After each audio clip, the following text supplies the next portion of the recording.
Hello and welcome everyone. I'm your host Stefan Burns, geologist, geophysicist, space weather guide. Today we're talking about king tides. We have huge tides right now on planet Earth. Normally we get what are called king tides during the winter. I'll explain why. Right now it's almost summer. Summer solstice is less than 10 days away, yet we have king tides coming through. This is because we have what's known as a supermoon. The moon is at its closest point in its orbit for the new moon when you have the moon align with the sun and the earth. And every full moon, every new moon, you get an increase in tidal forces. When you have the moon at its closest, those are even stronger. Here is this video I took last night of the bay actually coming in, encroaching over the sidewalk. And today, according to the locals, I talked to someone, today it's actually going to overflow and go down this alleyway. You don't see it in the video, but there's a little alleyway there and go down the storm drain. The sea level will rise that much. We also have this video here of the Pacific. So this is a nice video to watch in general, but you'll see some examples of how high the tide is currently. Now, we get tides all the time. We get, 2 tides every single day, and then there's a fortnightly rhythm where you have every 14 days a maximum and then a minimum. You have the minimum during the quarter moons, so first quarter, third quarter. That's with, if you look up and you see the moon, it's exactly half illuminated. Okay, that's a quarter moon.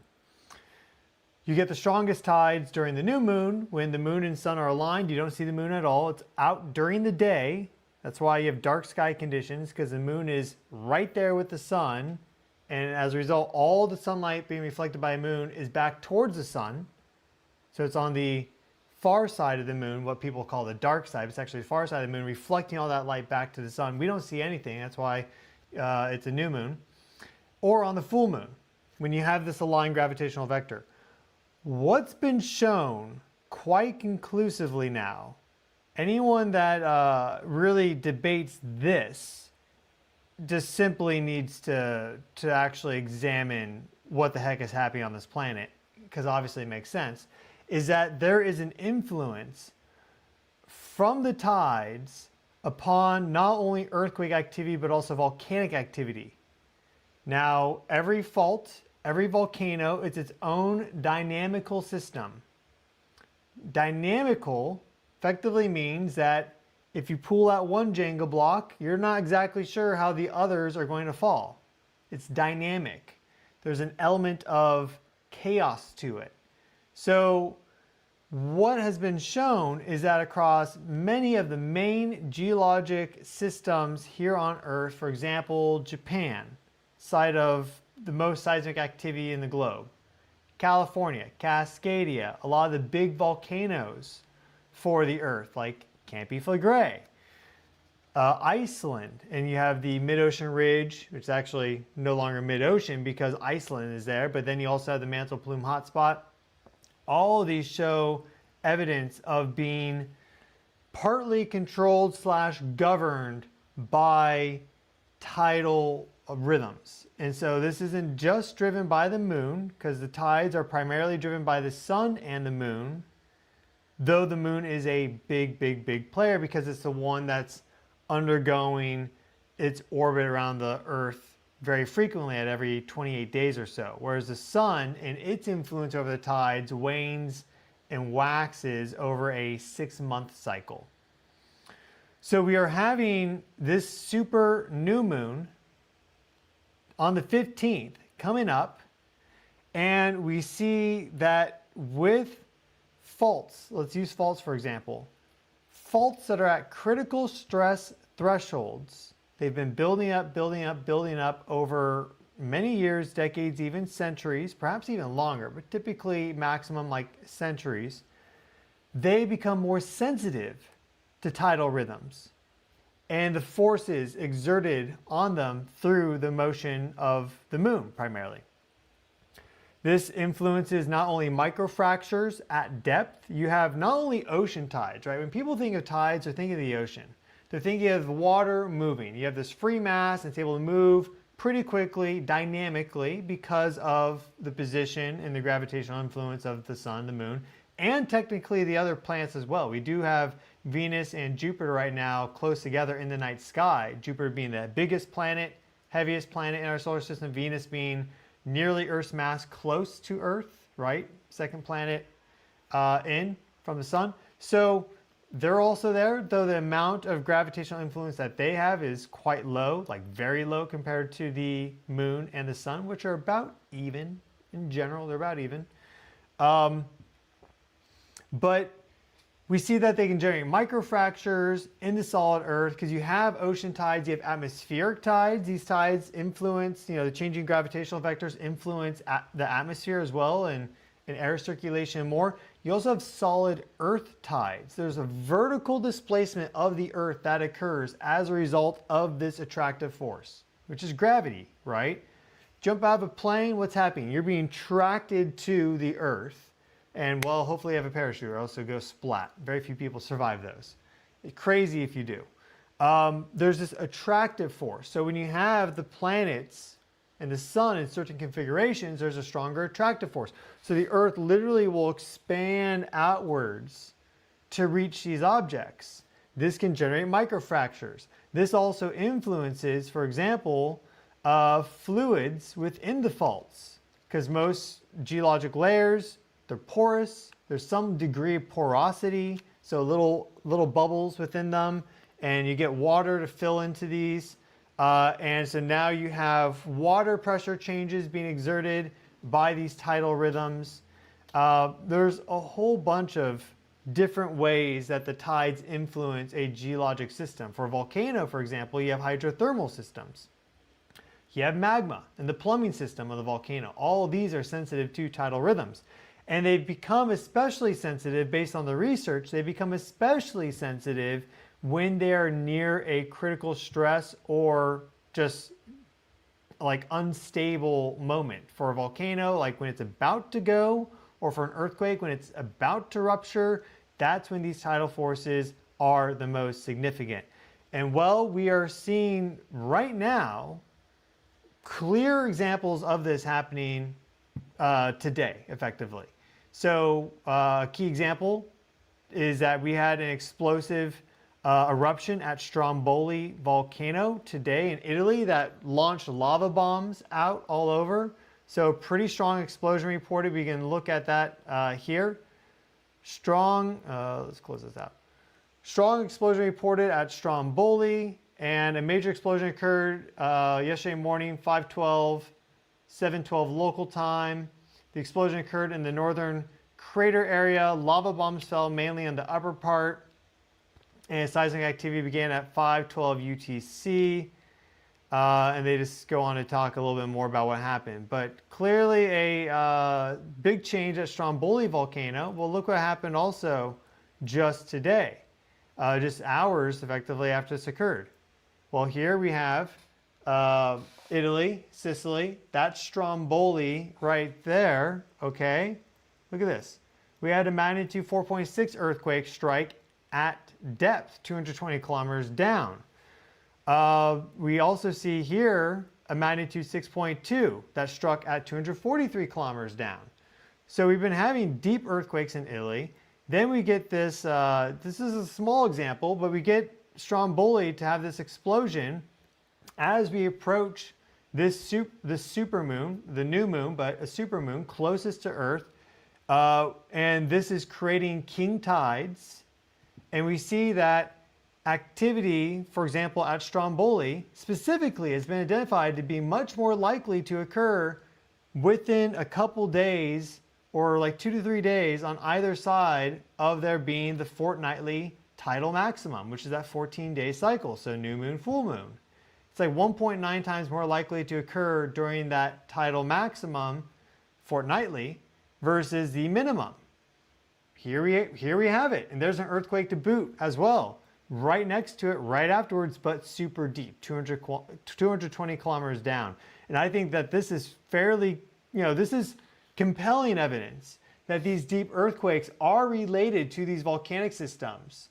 though it's less that the roots of these volcanoes, the plumbing system goes down 220 kilometers, but that there's changes occurring in the upper mantle, changes in the convection and more that are then influencing these volcanoes from the bottom up. Another clear example of this modulation that exists is at Kilauea. So Hawaii's most active volcano, we see it right here, and it is about to have its 49th eruptive episode. USGS estimates that was going to be anywhere from the 12th to the 14th. They've probably updated it now. It looks like it's not going to start until at least tomorrow, but I think probably actually more the 15th. It may happen right on the new moon. Well, when they looked at data for the first part of the 20th century, they saw that, here, I have the specific, I think it's like 38 of 54 eruptions is what they said. But let me find it specifically for you all. I have a research paper here, which is linked in the video description. It's titled Chapter 14, Tides, Earthquakes, and Volcanic Eruptions. Really goes in depth, fantastic read. They showed that for Kilauea, that there was a huge influence. Yeah, so 52 historic eruptions occurred since the first half of the 19th century at Kilauea, and that the onset of 34 of them took place within 3 days prior or after a fortnightly maximum. Again, that 2-week rhythm. That's an 89% confidence level. So pretty strong confidence level, not 95%, but 85% is pretty good. And that correlation was not observed for Mauna Loa.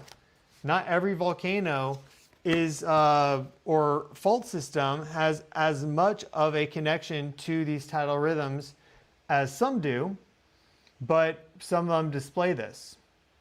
So we have Kilauea about to erupt its 49th fountain episode, which is historic. It's never done so much as far as we've known. Probably on the new moon itself, exactly on the dot. So these are just some clear examples, just little ones, but showing you. Now, the real story here is that California has some locked and loaded faults. California is really due for a big one. And just because we have king tides does not mean that California is going to rupture, but it presents an opportunity to discuss the geology and geophysics at play, because when it does rupture, when we do get a big one in California, it probably will be synchronized to this fortnightly maximum, either with a new moon or full moon. It's more likely to. So let's go through some of our news articles, but before that, let me just show you this graphic here, just so you can kind of get a sense of these tides. You have the sun, you have the moon. This is what we have coming up on the 15th of June right here. This is our orbit around the sun. So when you get this alignment between the moon, and our moon, by the way, in our solar system is anomalously large. Like, we have a weird moon. We have one moon and it's huge. No other planet has a moon system like we do. It's very odd. So it just intuitively makes sense. Like, if you were just focused just on geology, right, you may be like, oh, the moon, whatever, right? The moment you start to dip your toe into astronomy and into astrophysics, you're like, okay, this is weird. Obviously, has an influence over our geology. So you kind of have to go like multidisciplinary to really see this. Though there are many geologists who are doing this work and finding these connections. So this is what we have coming up on the 15th, and we have full moon just 2 weeks later at the very end of June, beginning of July.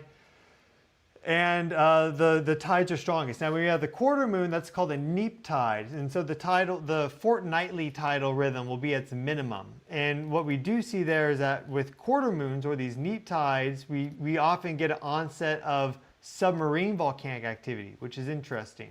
But in general, for a volcanic activity and for earthquakes with continents, we're looking at there being a triggering more often, statistically significant, during new moons, full moons. Okay, so just a few news articles here. Now, just recently, we had these huge swells hit New Zealand, okay, 10.5 meters. This is a few days ago, as you can see. This is right after the megaquake in the Philippines, by the way. They're attributing these swells to a large storm system that was to the south. And, you know, that's going to have an influence, of course, generating these long-lived ocean swells that travel across the ocean. But it is interesting that these huge 10-meter waves were bashing into New Zealand just a few days ago. Huge waves crash into Hawaii. Also, you see there, now this is just before the megaquake, and they're also attributing this to that large storm system that was off the coast of New Zealand, a little bit to the south. And so I'm showing you these just to show you that A, we've been having some strong surf recently, effectively, in the Pacific. Now we have these king tides coming in, which will affect the entire world. And think of just how much energy and power these waves have, right? We have here for Hawaii, king tides this weekend are coming in. So they're expecting king tides, just as kind of we all are. And if we look at SF Gate, Bay Area, you can see record tides this weekend. So unusually high tides and flooding this weekend, possibly even setting a record for this time of year. Now that's because you typically don't have king tides during the summer. Now it's not summer yet, you know, it's technically still spring, but basically it feels like summer for a lot of people. That's because during summer, Earth is at its aphelion, which is its furthest away from the sun. You see that we have some eccentricity in our orbit. So the closest that Earth gets is 0.985 astronomical units or so. And then at its furthest at this moment in time, it's 0.015 astronomical units approximately. So during winter, perihelion, January 3rd approximately, Earth is at its closest to the sun. So the gravitational influence of the sun is greater, and therefore the tidal influence is going to be at strongest. Overall, maximum will be during winter. During the summer, Earth will be at its furthest away, and so the overall maximum amplitude will be diminished. But then if you get a supermoon to come in, because the moon also has an orbital eccentricity to it, that will then influence the tides. So this is where we are right now. Even with that in consideration, we see that we could be getting record tides for this time of year in 2026. Potentially going to be the highest summer tides on record. A meteorologist told SF Gate the high tide could reach 1.9 feet above normal on Saturday evening, 2 feet above normal on Sunday night, and 1.9 feet above normal on Tuesday morning. So the previous record was set in July 2022 at 1.7 feet. And these records, I read in a different article, same like theme though. These records for SF go back to the 1800s, like late 1800s. So it is significant. You also have to consider how, because the planet is warming up, there's a thermal expansion of water. So not only are we getting strong tides just because of the lunar, luni-solar rhythms, as they're called, you also just have water expanding more. And you also have glaciers, like in Greenland, melting at unprecedented rates, a whole bunch of things. So SF could get some really big tides. Carolina Beach braces for king tides as the supermoon approaches.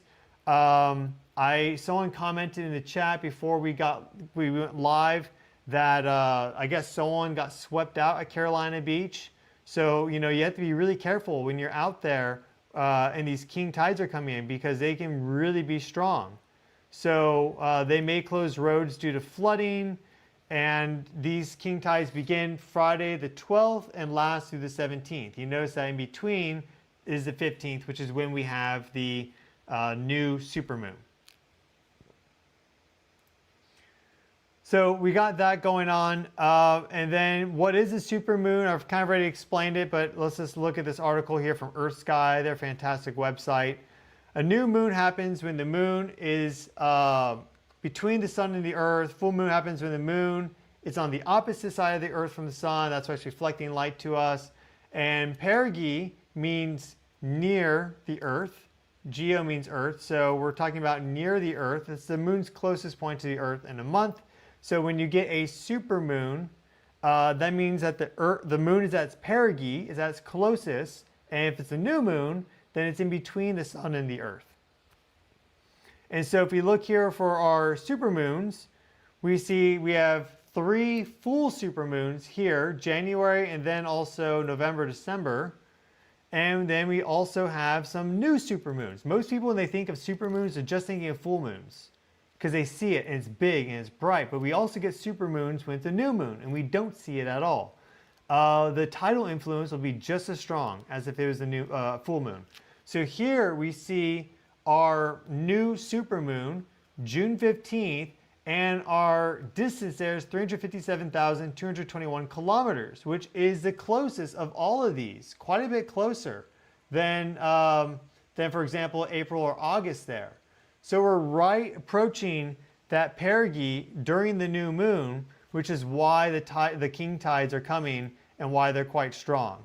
Now, how does this relate to California? I touched on this a little bit already, but there's been research, lots of research, not just this, but a lot of research showing that the faults in California are locked and loaded. San Andreas Fault reaches highest stress level in 1,000 years, okay? Tectonic stress along the San Andreas and San Jacinto fault systems in Southern California have now reached, in some places, exceeded the highest levels seen in the last 1,000 years, according to research led by earth scientists at the University of Hawaii. The study, published in Journal of Geophysical Research, Solid Earth, has direct implications for seismic hazard assessments in one of the most densely populated infrastructure critical corridors in the United States. So basically what they did is they took historic ruptures and they fed this into a model, and they added in the stress accumulation rate as a result of plate tectonic movement. And then they let this model run. Again, these ruptures aren't just random generated by a computer. They are the historic ruptures and magnitudes for them based off of all the best geologic evidence and observations and more. But they did estimate that these faults are at their high stress levels in 1,000 years because they use a model to kind of just see where it's been over the past 1,000 years based off of this data. So that's effectively how they got that. Right now, with stress at historically high levels across the region and more than 160 years elapsed since the last major rupture, the system is in a critically loaded state. And that's not just for one location, but for many locations in California. So that's all of California, basically. It's not just Southern California, it's also Northern California, and it goes up, of course, into Cascadia. You actually see the Juan de Fuca plate here, okay? And we haven't had a big subduction earthquake there since 1700, magnitude 9. We can go here to see that just recently we've been having some notable activity in the Juan de Fuca system. So here's a 5.7. And then we also had a 5.1, I believe it was. We had some aftershocks, as you see, as well. 5.1 on the triple junction. So these sort of earthquakes here, they influence earthquake tremor in the low frequency slip in the subduction zone, even though they aren't in the subduction zone itself. That research has come out very clearly. It is statistically significant, and there's a fairly good correlation there. Not as strong as it is for Japan, but there is a correlation there for the Cascadia subduction zone. So when you get these intraplate quakes, or even if they're further afield but they're larger, that can desynchronize activity along the fault zone. And what's been shown with the tidal forces is that they're able to effectively, to some degree, control what's happening at the deep plate margins. And that's really been shown for Japan. That's where a lot of our leading research comes from. There's a lot of similarities between Cascadia and Japan. So there's some level of influence of the moon and also the sun, but really the moon, because it's the critical dynamic variable here, in being able to, over time, over geologic time, exert some sort of influence over plate boundaries, over earthquake ruptures, over microfracturing, over hydrothermal systems of volcanoes, and more.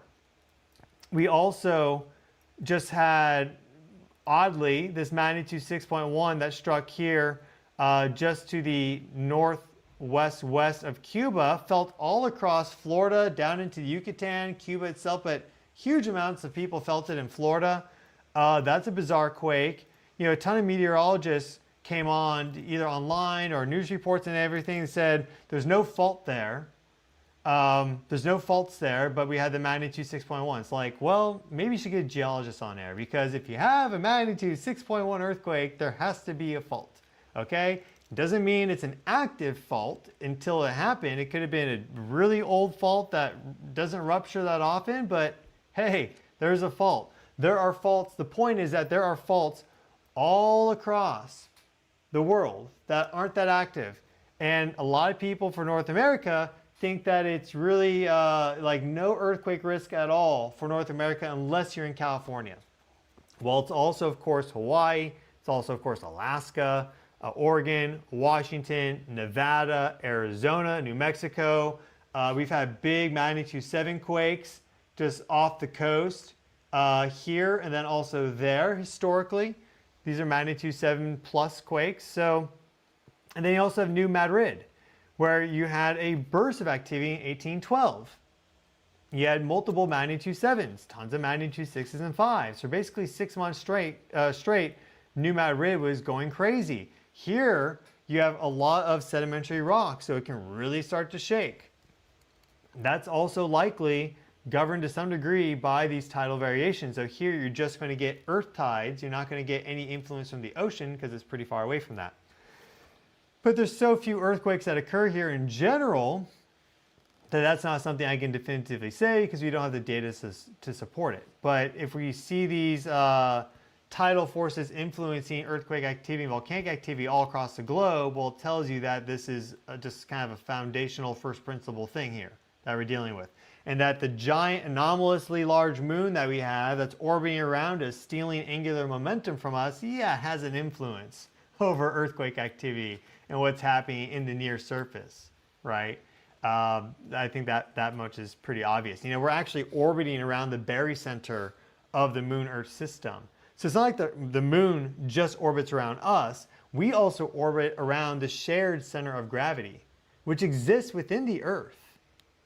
So think of that. The shared center of gravity for the moon and for the Earth actually is moving through effectively the mantle of the Earth. That could be one reason why we have geology in the first place, that we have this mantle convection, because you have this gravity force node moving through and churning things up.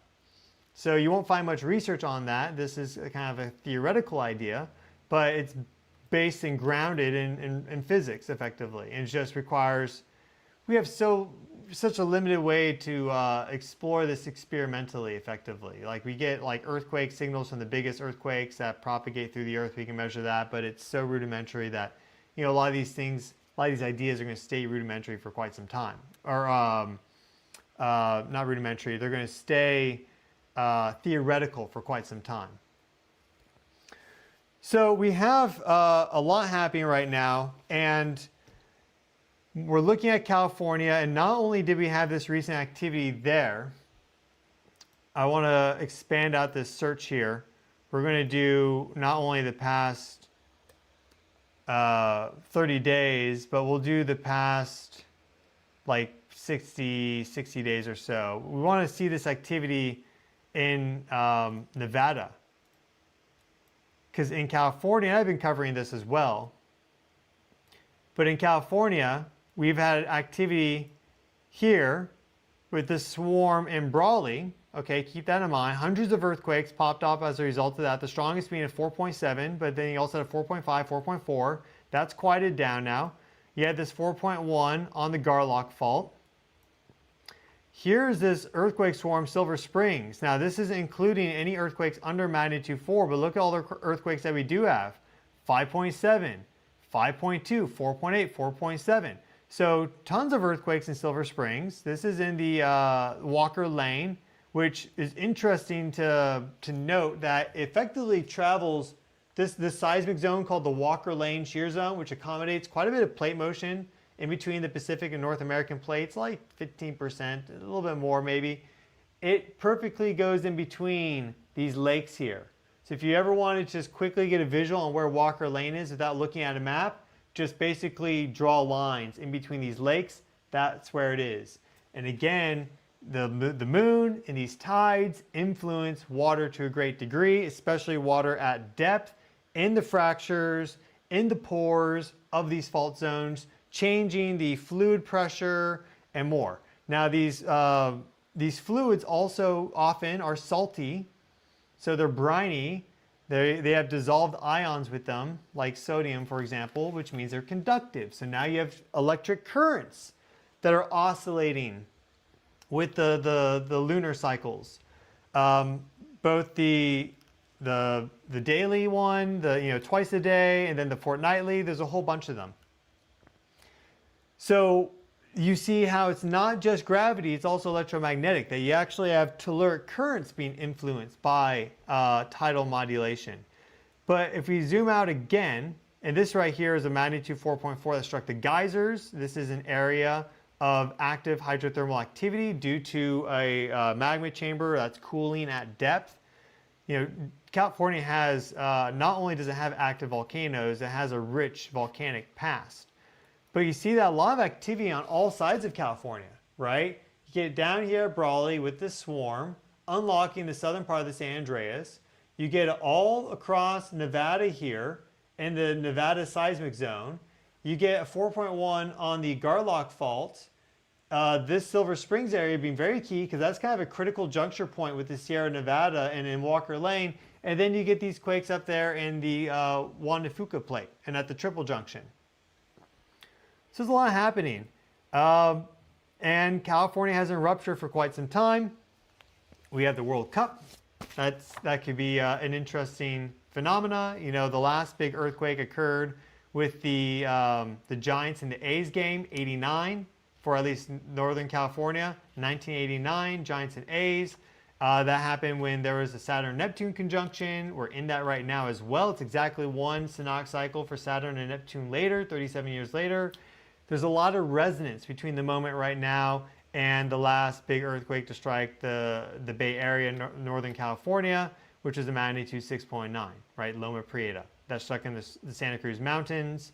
We're seeing California be locked and loaded, and we have these king tides, which are just going to be battering and smashing effectively the United States with tons and tons of energy. We're seeing anomalous earthquake activity here in the Gulf, right? Magnitude 6.1, that's bizarre. Reverse thrust coming up basically from depth. Like what caused that? I have some ideas. And we have certain fault systems like New Madrid, which are super overdue.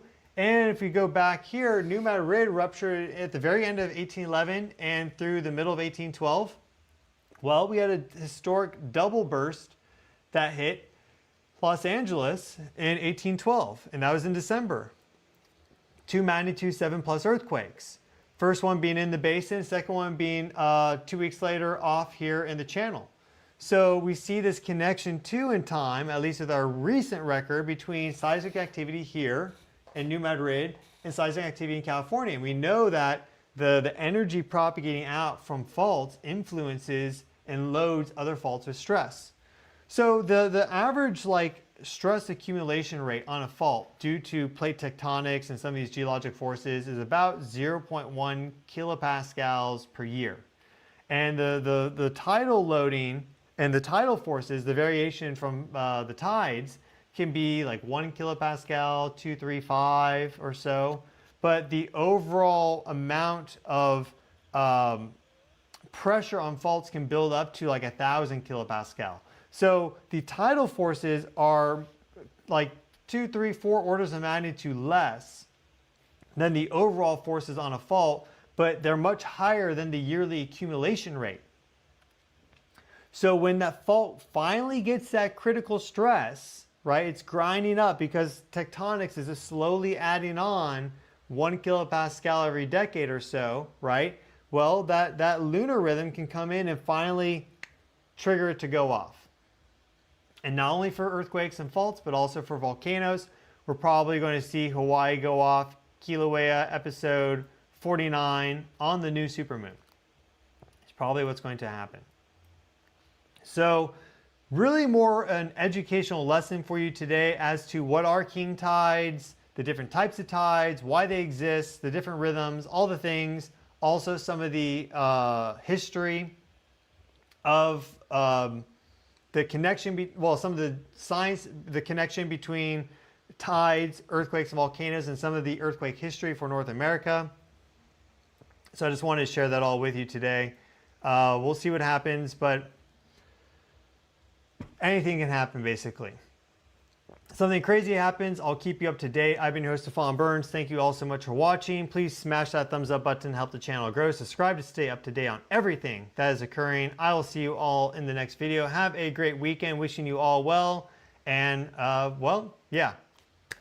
Enjoy your big king tides. They're coming in. They're coming in strong. Make sure you're careful if you're at the beach. Make sure you're careful if you go swimming. Okay, thanks so much and have a great day.